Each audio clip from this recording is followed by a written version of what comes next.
खैर उपचुनाव में लेकर तैयारियां शुरू हो चुकी हैं। वहीं पहला सबसे अपना प्रत्याशी उतारने वाली भारतीय जनता पार्टी है, जिसने प्रत्याशी को उतारते हुए कहीं ना कहीं सपा और कांग्रेस के गठबंधन को धड़कनें तेज कर दी हैं। हमारे साथ कुछ लोग मौजूद हैं, बातचीत करेंगे। सर, क्या कहेंगे, भाजपा ने प्रत्याशी उतारने के बाद क्या धड़कनें बढ़ा दी हैं या कहीं ना कहीं अब जीत निश्चित है आपकी?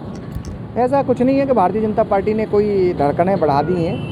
ऐसा है, चुनाव में प्रत्याशी घोषित होते हैं और भारतीय जनता पार्टी ने अपना प्रत्याशी घोषित कर दिया है और आने वाले समय में गठबंधन का जो प्रत्याशी है, समाजवादी कांग्रेस गठबंधन का, वो भी थोड़ी बहुत देर में घोषित हो जाएगा और चुनाव जिस प्रक्रिया से होना चाहिए वो हो रहा।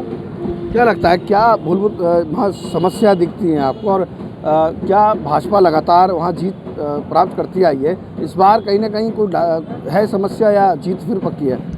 देखिए, भारतीय जनता पार्टी एक सूत्रीय कार्यक्रम पर ध्रुवीकरण पर चुनाव लड़ती है। हिंदू मुस्लिम बनाकर, जैसे अभी उसने बहराइच में किया है, जैसे ही चुनाव आता है तो वो पूरे चुनाव को एक तरह से ध्रुवीकरण कर देती है।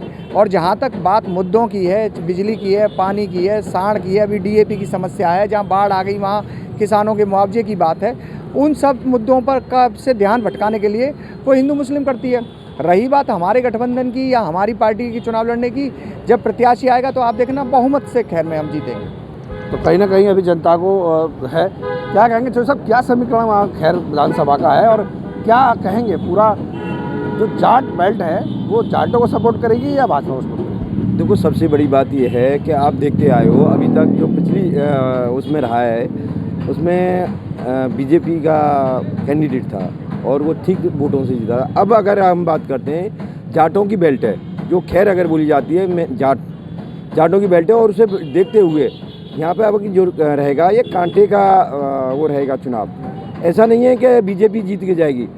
देखिए, अभी कांग्रेस और सपा भी दोनों गठबंधन में आ रही हैं। यहाँ पे जो रहेगी वो फाइट रहेगा बहुत कांटे की रहेगी।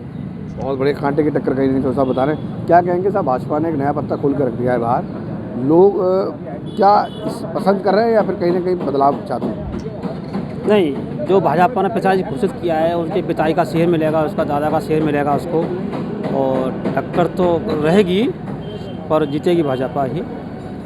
वर्तमान में कहते हैं कि वहाँ कुछ आपस में ही भाजपा के कार्यकर्ताओं में गुटबाजी चल रही है, इससे असर पड़ेगा? सब मान गए हैं, ऐसी कुछ दिक्कत नहीं है, सबको मना लिया है। तो वर्तमान में कहीं ना कहीं नहीं, क्या कहेंगे, वर्तमान में स्थिति यह है कि भाजपा ने एक ऐसा प्रत्याशी उतार दिया है जो पिछले उसमें सांसद भी रहे, विधायक भी, उनका परिवार राजनीतिक रहा है और खैर में उनका दबदबा भी रहा है। तो इससे एक असर पड़ने वाला है या कहीं ना कहीं कुछ और होगा? देखिए, जो आप बता रहे हैं कि दबदबा रहा है, जो प्रत्याशी हमारे अभी सुरेंद्र दिलेर साहब आए, उनके फादर राजवीर दिलेर साहब का देहांत हो गया। मैं ये पूछना चाहता हूँ भारतीय जनता पार्टी से कि जब राजवीर दिलेर साहब सांसद जी थे तो उनको की क्या परिस्थितियाँ थी कि उनको टिकट काट कर एक विधायक को एक मुख्यमंत्री के करीब में बैठने वाले उसको दे दिया गया। अब ऐसी क्या चीज़ है जो उसके बेटे को टिकट दी गई थी? मैं बताता हूँ कि हिंदुस्तान की सबसे बड़ी पंचायत लोकसभा पंचायत है, उस लोकसभा पंचायत से उनको बैक करके एक विधानसभा में लान कर डालने का काम किया जाता है, तो ये उनका अपमान है। मैं उनको श्रद्धांजलि अर्पित करता हूँ और ऐसे व्यक्ति के लिए जिसका परिवार कई बार विधायक और कई बार सांसद रहा हो, आज उनके बेटे को सिर्फ विधायक के लिए नियुक्त कर दिया जाता है, तो ये मेरे लिहाज से गलत है। नाराजगी है कि सांसद से विधायक का टिकट देने के बाद? बिल्कुल। या मुझे बताइए, मैं विधायक का चुनाव लड़ता हूँ और मुझे सभासद के टिकट दे देंगे तो मुझे मेरा अपमान है ना। उनको तो लोकसभा के राज्यसभा में पहुँचा देना चाहिए। उसका परिवार राजवीर दिलेर साहब और कृष्णनाथ दिलेर साहब एक बहुत बड़ा परिवार है। मान्यवर स्वर्गीय काशी जहाँ पे कृष्णनाथ जहाँ पे जो है कल्याण सिंह जी के बराबर के नेता थे। कल्याण सिंह जी इतनी बार नहीं जीते, इतनी बार कृष्णनाथ दिलेर जी जीते। आज उनके बेटे को ले जाकर छोड़ दिया गया, क्यों छोड़ दिया गया बताइए आप? तो ये मेरा कहने का मतलब ये है कि ये बहुत बड़ी हस्ती थी और उनके बेटे को यहाँ पर लान के खड़ा करने देना ठीक है। हार जीत क्या, लेकिन भारतीय जनता पार्टी के लोग बहुत तरीके से उसको अलग तरीके से लेके आए और मुझे ऐसा लगता है कि भारतीय जनता पार्टी उनकी राजनीतिक डेथ करना चाहती है, इसलिए उनको उपचुनाव में लाने का काम किया गया है। क्या लगता है ये नाराज़गी ज़मीन पर आएगी या कहीं ना कहीं फिर कुछ और होगा?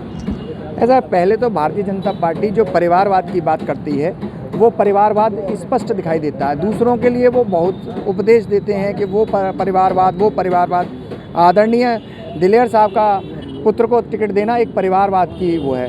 जो और क्या मैं जब पूछना चाहता हूँ भारतीय जनता पार्टी के लोगों से कि भारतीय जनता पार्टी में क्या और आम कार्यकर्ता नहीं था, क्या और लोग नहीं थे जिन्होंने दरी बिछाई होगी, फर्श बिछाए होंगे।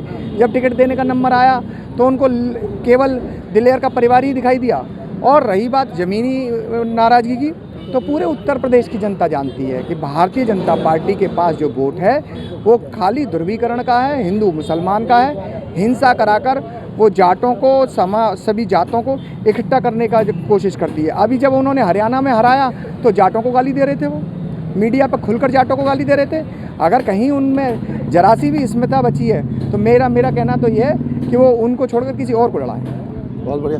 मैं क्या कहेंगे, दो बातें यहाँ सामने आएंगी। एक तो परिवारवाद सामने आया है, दूसरा एक सांसद के बेटे को विधायक बनाने, यानी कि लोगों की मांग है कि सांसद ही टिकट देनी चाहिए थी। तो इसमें कहीं ना कहीं कुछ लगता है सांसद के चुनाव तो हो गए ना, सांसद टिकट कैसे दे देंगे अब तो कागज उपचुनाव जो है एमएलए का है, तो एमएलए की टिकट दी जाएगी। अभी परिवारवाद के लेकर कहीं ना कहीं मोदी जी भी इशारा करते हैं, और आप फिर परिवारवाद नहीं, इनका जो कैरियर था इनका दादाजी का पिताजी का अच्छा रहा, इस वजह से इनको रखा गया है। मतलब आप ये नहीं मानते कि परिवारवाद है? परिवारवाद नहीं है। क्या कहेंगे चौधरी साहब, क्या कहेंगे ये परिवारवाद की जो एक भूमिका निभाई जा रही है और पार्टियों द्वारा, ये सफल होगी क्या, या फिर कहीं ना कहीं जो एक तरफा भाजपा ने विकास की बात कही है उससे कहीं असर पड़ेगा? देखो, सबसे बड़ी बात यह है कि इनके जो फादर रहे हैं वो कई बार से सांसद रहे हैं यहाँ पे और कंटिन्यू रहे, अच्छी छवि रही है। ऐसा नहीं है कि उनकी जो छवि है ख़राब रही हो, बहुत अच्छी छवि रही है। और उसे छवि को देखते हुए टिक दिया, और उससे देखते हुए अब उनके सिंपैथी मानिए, पब्लिक की सिंपैथी की वजह से इन्हें वोट भी अच्छा मिलेगा और इनका जो रहेगा तो जीतने की आशा नज़र आ रही है। बहुत बहुत शुक्रिया। तो हमारे साथ तभी तमाम लोग मौजूद थे जिन्होंने बताया है कि वर्तमान में लोकसभा उपचुनाव है उसको लेकर कहीं ना कहीं अलग अलग बातें सामने आ रही हैं। ये तय होगा आने वाले वक्त में कि आखिरकार कौन जीतता है। इधर इस खबर के लिए खैर विधानसभा से मैं वसीम अहमद, JMD न्यूज़ के लिए।